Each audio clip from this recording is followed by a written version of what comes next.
उनसे कहा गया कि आप पीछे चल रहे हैं, तो उनका सीधा कहना था कि हाँ, मुस्लिम इलाकों का जो ईवीएम है वहां से वो खुला है, वहां पर हमें समर्थन कम मिलेगा, जाहिर है हमारे विरोध में है वो, तो हमको अभी इंतजार करते हैं, दूसरा ईवीएम खुलेगा।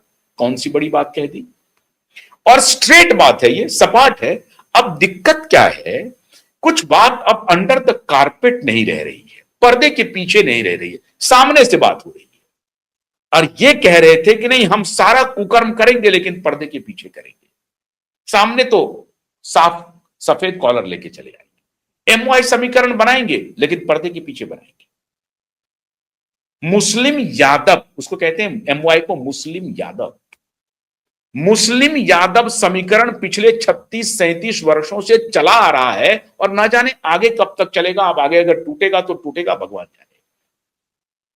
वो व्यक्ति अब सुभाषितानी बोल रहा है, वो व्यक्ति उपदेश दे रहे हैं कि इस तरह की भाषा का प्रयोग हो रहा है पश्चिम बंगाल में, लेकिन इस पर चर्चा नहीं कर रहे हैं कि हमारी क्या कमजोरी थी, हमने कैसे लूटा, हमारी पार्टी ने कैसे लूटा, हमारी पार्टी कैसे परिवार की पार्टी बन गई। क्यों? क्योंकि उस व्यक्ति को एक अदद राज्यसभा सीट मिल गया, और ब्राह्मण होते हुए भी उनके एक अदद राज्यसभा सीट मिल गया, तो वो सुभाषितानी देने लगे, वो प्रवचन देने लगे।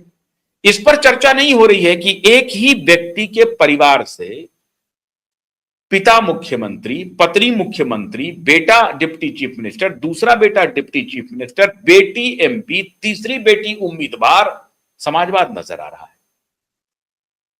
और पत्रकार सवाल नहीं पूछ रहे, पत्रकार कह रहे अब और तब 76% पर भगवा लहरा गया, 110 करोड़ आबादी पर भगवा का कब्जा हो गया। अब क्या?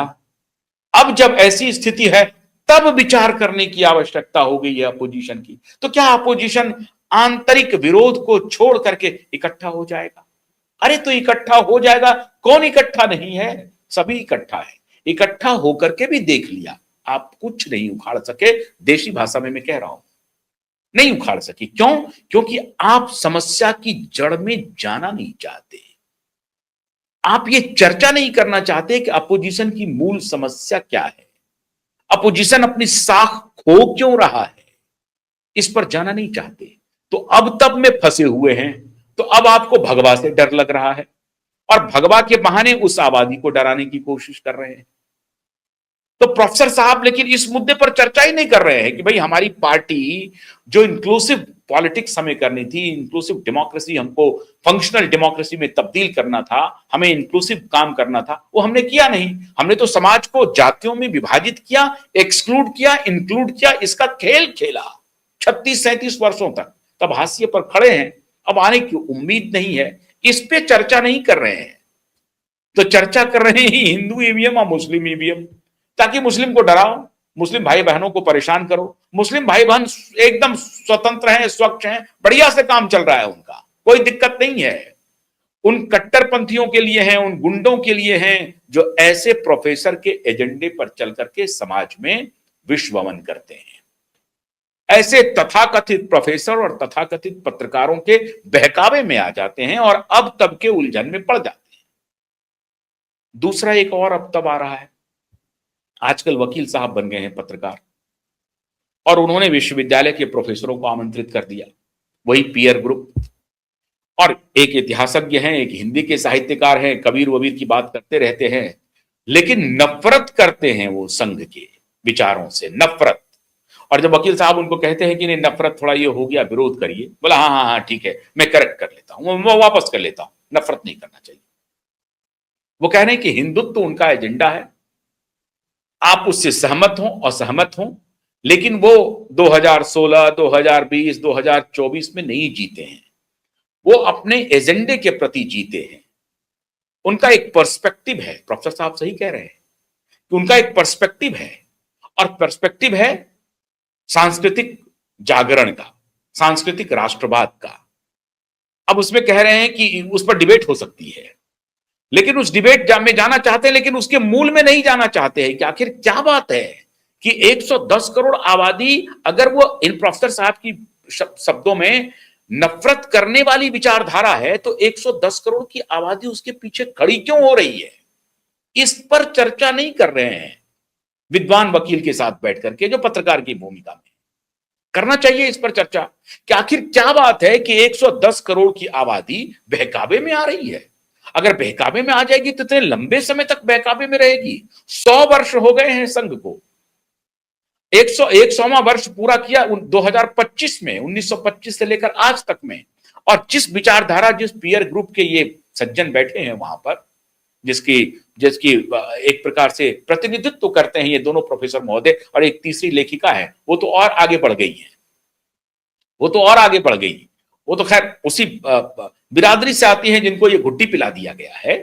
तो ये दोनों प्रोफेसर मिलकर के ये कहने में लगे हुए हैं कि ये देखिए, ये जो है ये उनका एक पर्सपेक्टिव है।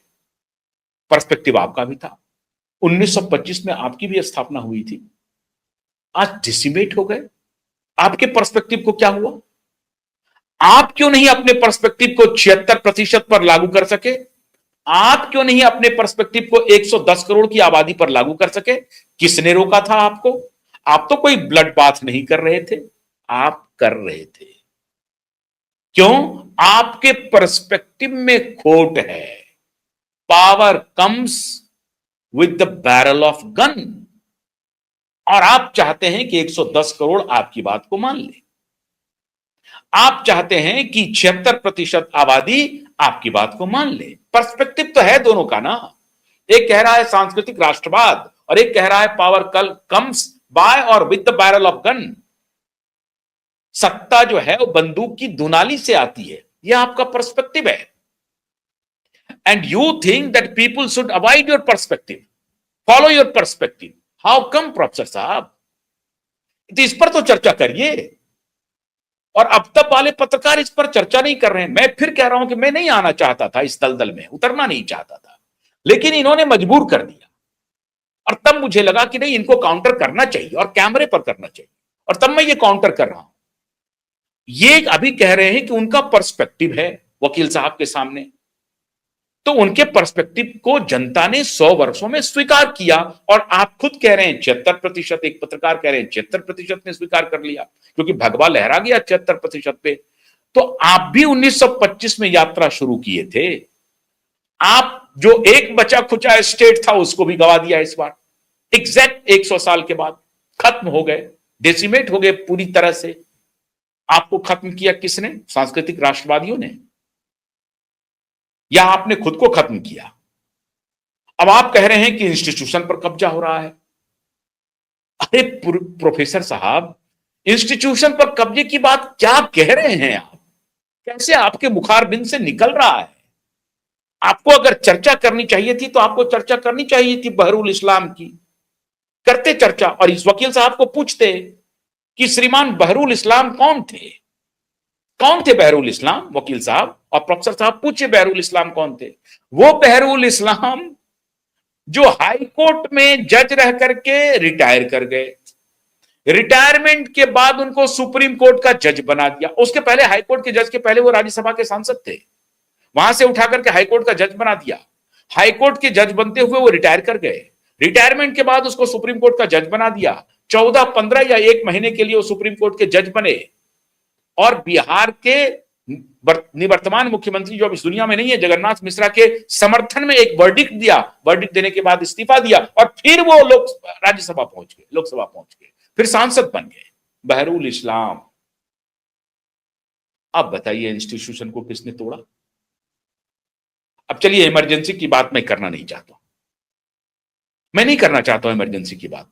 वकील साहब को याद होगा, अभी वकील साहब के पीयर ग्रुप के थे वो व्यक्ति, तथा कथित रूप से इनके लेफ्ट इकोसिस्टम के थे, चंद्रचूड़ साहब, जो अपने ही पिता के 5 जज बेंच के वर्डिक्ट को 7 बेंच जज ने, लार्जर बेंच ने कहा कि वो गलत था। क्या गलत था? Right to come to right to get the justice. Jabalpur court बनाम, जबलपुर डीएम बनाम कोर्ट का मामला है ना आपके संज्ञान में, स्टेट ऑफ इंडिया है ना, या नहीं है? कहा कि right to get the justice, emergency लगी हुई है, you do not have power to get the justice. आपके न्याय पाने के अधिकार को सीज कर लिया गया है। प्रोफेसर साहब बैठ करके दलील दे रहे हैं वकील के साथ, इंस्टीट्यूशन डिस्ट्रॉय हो रहा है। इंस्टीट्यूशन खत्म हो रहा है। उसी इंस्टीट्यूशन से 5 राज्यों में चुनाव हो रहे हैं, आरोप नहीं लगा रहे। अच्छा, ये प्रोफेसर साहब देखिए जुगाली कैसे कर रहे हैं, तर्क देखिए कैसे गुमराह करते हैं, कैसे इंटेलेक्चुअल डिसऑनेस्टी है इनकी। एक वोट से तमिलनाडु में एक हार जीत हुई है और एक वोट से इसके पहले भी हार जीत हुई है, एक वोट से सरकार भी गिरी है। तो एक वोट का ये सिग्निफिकेंस बता रहे हैं और उस सिग्निफिकेंस को 27 लाख वोट जो अभी सस्पेंड है पश्चिम बंगाल में उससे कोरिलेट कर रहे हैं। लेकिन एट द सेम टाइम ये नहीं कह रहे हैं कि 91 लाख वोट कटे हैं एसआईआर शुद्धिकरण में। अगर ये 91 लाख वोट रह जाते तो क्या होता? 27 लाख आपकी बात जायज है, मैं मानता हूं सुप्रीम कोर्ट को कहना चाहिए कि नहीं, 27 लाख व्यक्तियों की जब तक फाइनल नहीं हो जाती है आप थोड़े दिन तक सस्पेंड रखिए। मैं आपके इस आर्गुमेंट से जायज, इसको कहते हैं ऑनेस्ट आर्गुमेंट करना। If you really think for functional democracy then आपको ऐसा बोलना चाहिए, and we believe in functional democracy. Therefore I am saying कि मैं मानता हूं कि 27 लाख वोट जो है उनको भी करेक्ट करके कर देना चाहिए। लेकिन at the same time 91 lakh जो वोट कटे, जिसके लिए स्वयं ममता बनर्जी खड़ी हो गई सुप्रीम कोर्ट में आकर के दलील देने लगी कि एसआईआर की प्रक्रिया को रोक दीजिए। अगर एसआईआर की प्रक्रिया रुक गई होती तो ये 51 लाख वोटर काम कर रहे होते, फिर क्या स्थिति होती? ये इंटेलेक्चुअल प्रोफेसर नहीं बोल रहे हैं, चुप है। इंटेलेक्चुअल डिसऑनेस्टी इसको कहते हैं। ये वोट की महत्ता बताते हुए कि देखिए एक वोट से एक व्यक्ति तमिलनाडु में चुनाव हार गया है, वो एमएलए नहीं बन पाया। तो एक वोट कितना महत्वपूर्ण है डेमोक्रेसी में। तो कॉन्स्टिट्यूशनल ये बहुत बड़ा राइट है आपके पास, बिल्कुल राइट है, और उसमें 27 लाख को आपने डिवाइड कर दिया है। ये नहीं होना चाहिए।